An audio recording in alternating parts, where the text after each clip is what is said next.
آج ہم ایک ایسے قید کی کہانی بتانے جا رہے ہیں کہ جن کے والد کا مینار پاکستان میں جنازہ پڑھایا گیا تو آزاد ذرائع کے مطابق یہ پاکستان کی تاریخ کا سب سے بڑا جنازہ تھا، اور پھر 2 سال بعد مینار پاکستان کے اسی گراؤنڈ میں پاکستان کی تاریخ کا سب سے بڑا ولیمہ سعد رضوی کا ہوا۔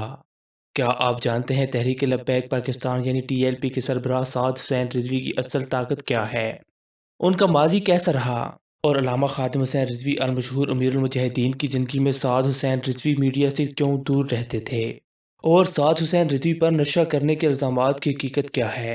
تو ناظرین، آج کی ویڈیو میں پاکستان کے مشہور مذہبی ووٹ رکھنے والی تحریک لبیک پاکستان کے امیر حافظ سعد حسین رضوی کی ذاتی زندگی سمیت ان کے متعلق اہم ترین معلومات آپ کو ملنے والی ہیں۔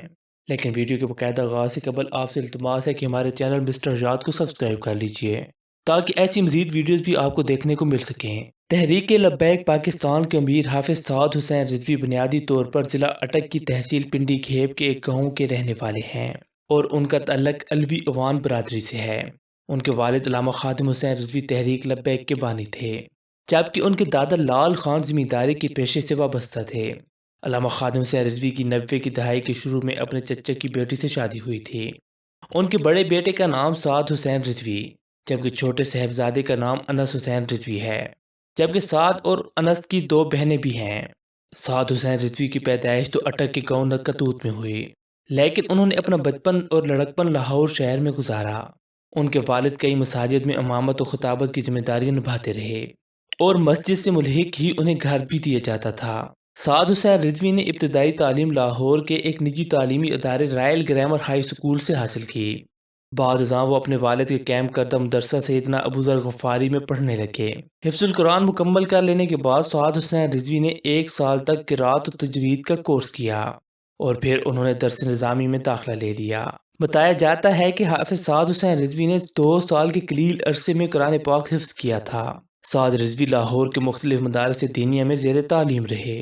جامعہ نعیمیہ کے پرنسپل ڈاکٹر راغب حسین نعیمی کے مطابق حافظ سعد حسین کی دنیاوی تعلیم صرف میٹرک ہے۔ انہوں نے درس نظامی جامعہ نعمانیہ اور جامعہ نظامیہ سے اس وقت کیا جب ان کے والد جامعہ نظامیہ میں پڑھایا کرتے تھے۔ علامہ خادم حسین رضوی شیخ الحدیث تھے اور ساری زندگی پڑھاتے رہے، اس لیے ان کا مطالعہ نسبتاً زیادہ تھا۔ لیکن حافظ سعد حسین رضوی کے مطالعے میں بھی دن بدن نمایاں اضافہ دیکھنے کو مل رہا ہے۔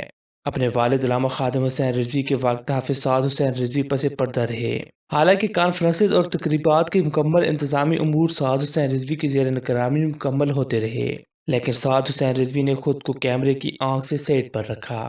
البتہ اس وقت بھی سعد حسین رضوی TLP کے ڈپٹی سیکرٹری جنرل کی ذمہ داریاں نبھاتے رہے۔ سعد رضوی علامہ خادم حسین رضوی کے ساتھ ساتھ رہے۔ وہ فیض آباد کے دھرنے میں بھی متحرک تھے۔ 2020 کے آخر میں حافظ سعد حسین رضوی کی شادی کی تیاریاں ہو رہی تھیں۔ 22 نومبر کو سعد رضوی کی بارات نے لاہور سے اٹک جانا تھا، لیکن علامہ خادم رضوی نے فرانسیسی سفیر کی ملک بندری کے لیے احتجاج کی پیش نظر سعد حسین رضوی کی شادی مؤخر کر دی، اور اسی احتجاج کے بعد علامہ خادم حسین رضوی کی اچانک موت واقع ہو گئی۔ 21 نومبر 2020 کے روز مینار پاکستان لاہور کے سائے میں علامہ خادم حسین رضوی کا جنازہ پڑھایا گیا، جس میں لاکھوں کی تعداد میں عوام الناس نے شرکت کی۔ اس موقع پر علامہ خادم حسین رضوی کے فرزند سعد رضوی کو ان کا جانشین اور تحریک لبیک پاکستان کا نیا امیر چن لیا گیا۔ جنازے کے موقع پر سعد رضوی نے خطاب میں اپنے والد کے مشن کو جاری رکھنے کے عزم کا اعادہ کیا تھا۔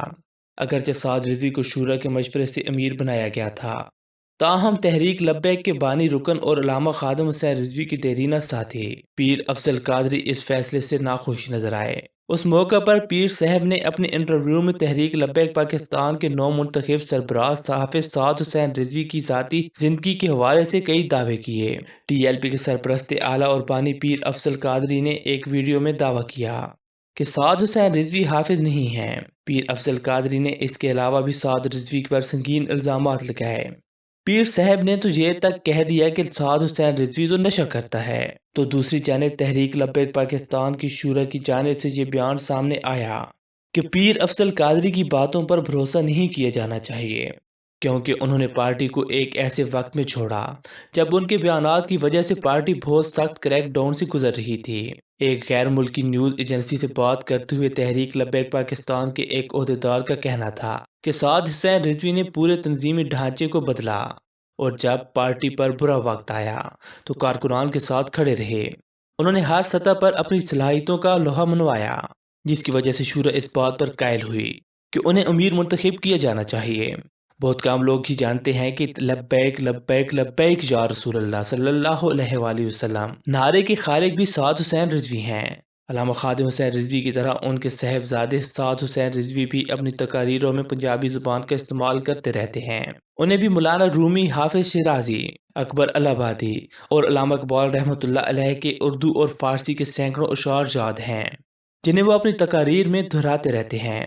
تحریک لبیک پاکستان کی عمارت حافظ سعد حسین رضوی کے لیے پھولوں کی سیج نہیں بلکہ کانٹوں کی راہ گزر تھی۔ امیر بنے چند مہینے ہی گزرے تھے کہ انہیں 12 اپریل 2021 کو گرفتار کر کے کوٹ لکھپت جیل کا مہمان بنا لیا گیا۔ سعد رضوی کی گرفتاری کے بعد ملک بھر میں احتجاج کا سلسلہ شروع ہو گیا، جسے حکومت کی جانب سے پرتشدد احتجاج شروع کر کے تحریک لبیک پاکستان پر پابندی بھی لگا دی گئی۔ سعد رضوی نے 6 مہینے جیل میں گزارے۔ عدالتی ریلیف کے باوجود جب سعد حسین رضوی کو رہا نہ کیا گیا تو تحریک لبیک پاکستان کی جانب سے ایک بار پھر لاہور تا اسلام آباد لانگ مارچ کا اعلان کیا گیا، جس پر تحریک انصاف یعنی کہ عمران خان کی حکومت کی جانب سے بے دریغ شیلنگ کی گئی اور جہلم پل کو کراس کرنے پر سیدھی گولی کی دھمکی والے بینروں کے ساتھ رینجر کی نفری کو جہلم پل پر کھڑا کر دیا گیا۔ سخت تصادم کے خطرے کے پیش نظر مفتی منیب الرحمان جیسی قد کاٹ والی شخصیات نے سائلنس کا کردار ادا کرتے ہوئے حکومت اور ٹی ایل پی میں مذاکرات کرائے اور یوں سعد حسین رضوی کو رہا کر دیا گیا۔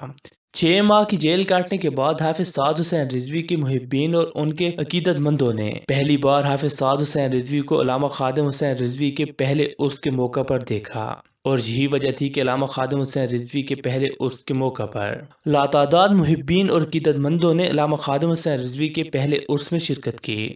جیل سے رہائی کے چند مہینے بعد سعد حسین رضوی اپنے اہل خانہ اور رشتہ داروں کے ہمراہ اٹک کے علاقے نکاح کلاں کے لیے روانہ ہوئے، جہاں مفتی منیب الرحمان نے ان کا نکاح پڑھایا۔ 6 فروری 2022 کو ان کا ولیمہ مینار پاکستان کے گراؤنڈ میں ہوا، جہاں ہزاروں کی تعداد میں کارکنان اور ان کے دوست احباب شریک تھے۔